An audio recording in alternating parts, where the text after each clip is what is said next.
When you think of Paleolithic cave art, you probably think of famous sites like Lascaux in France and Altamira in Spain. So it might come as a surprise to know that there are hundreds of Paleolithic cave art sites in Europe. Our hunter-gatherer ancestors were prolific artists, and whether they created their tableaus for ritual, aesthetic, or practical reasons, they certainly produced some magnificent paintings and engravings. However, one area where few such sites have been found is the eastern Iberian coast, which made the discovery of the Cova Dones cave art a highly significant find. A recent paper in the journal Antiquity outlines the research at this site. Let's take a look.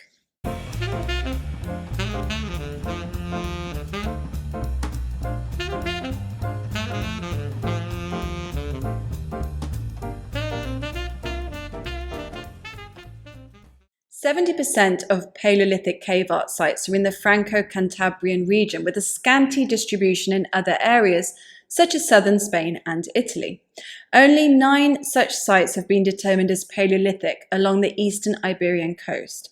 However, rather bizarrely, the area is well known for its portable art from that time period instead.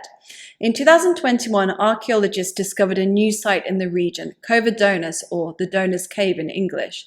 Investigations took place at the site in 2021 and this year, and have gradually revealed the full extent of the art in this cave, which includes both paintings and engravings.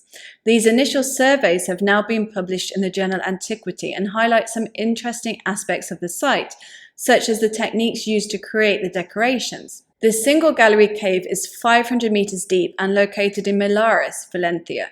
110 graphic units were uncovered in 3 different zones in the cave, with the most decorated area being 400 meters from the entrance. None of the decorated panels were difficult to reach. Zoomorphic representations include horses, female red deer, aurochs, a stag, and 2 animals that can't be identified.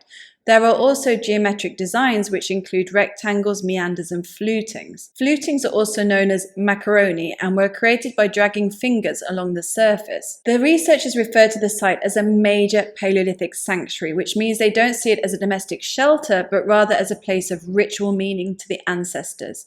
From what I've read, and I mentioned this in another video recently, there are several reasons why a site might be designated as such. A few weeks ago, I talked about the Galleria del Silax cave complex in the Iberian interior, where human burial pits were found 300 meters from the entrance. This location was seen as relevant because it separated the burials from a domestic context and suggests specific funerary rituals probably related to the art in that cave.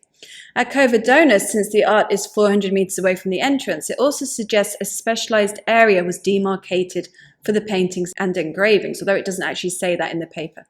Other reasons for seeing a cave as a sanctuary are the presence of art, the lack of finds related to a domestic space, and paintings being in parts of caves that are difficult to reach. In the case of Cova Dones, the art is not in areas that are hard to access though. The researchers analysed the technical features of the art to determine how it was produced and how this compares to other Paleolithic sites. A notable feature is the shading of engraved figures achieved by dragging a limestone precipitate called mondmilch along the walls. This is a technique that's rarely found in Paleolithic cave art, and this is the first instance of it to be found in eastern Iberia. Paleolithic paintings were usually made using red ochre or manganese powder. However, in Cova Dones, analysis found that red clay had been used to create more than 80 of the paintings. Much of this iron-rich clay was found on the floors of the cave. Across the Mediterranean, other sites have been found where the same material was used to create paintings. However, it's still rare at each of these places. Only one site had used it intensively, that of La Baume-la-Tronne in southeastern France. Cave art isn't easy to date, however there are several clues. At Cova Dones, the ancient age of the paintings is evidenced by the fact that the clay has dried even though the environment is wet. Thick calcite layers also cover some of the figures, which would have developed over a very long period of time. The macaroni flutings show signs of weathering, which also attest to their antiquity, although the authors write that a Paleolithic age isn't certain. However, a more convincing argument for a Paleolithic date comes from cave bear claw marks, one of which overlaps some of the finger flutings. This mark can be seen in the bottom left-hand photograph of this figure from the article. Stylistically, the zoomorphic figures are comparable with paintings in other caves that have been more firmly dated to the Paleolithic, and of course the animals themselves were prevalent in the region at the time. Researchers will continue to survey the cave, which they have determined to be a very important Pleistocene site, if not the most significant one on the eastern Iberian coast. As I mentioned at the beginning of the video, the eastern Iberian coast does not have many cave art sites, but does have a lot of mobile art dating back to the Paleolithic, something that is considered by archaeologists to be rather interesting.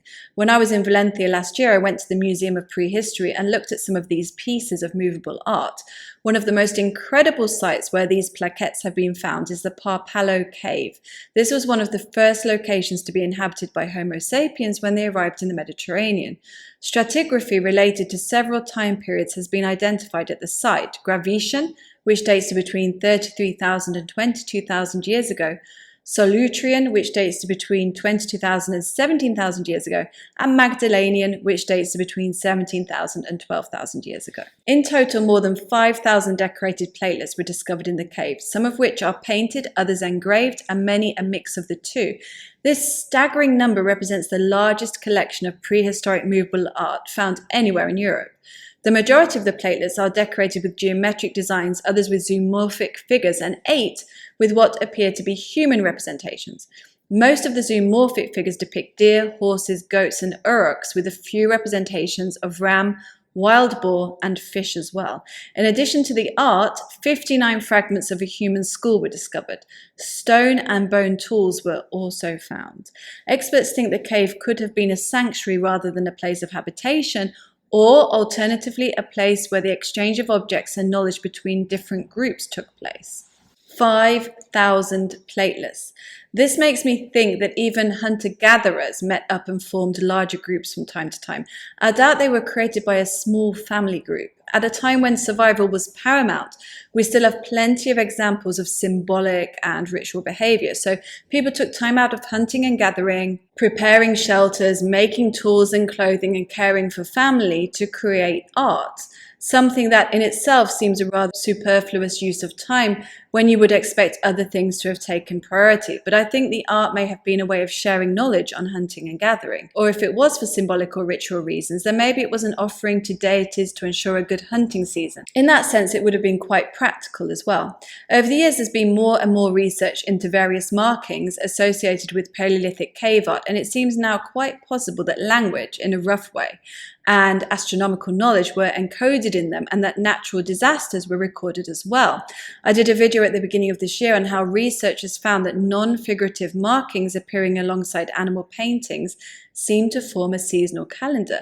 There's also research into how an animal painting at Cova Cave in France may cover an earlier depiction of a volcanic eruption.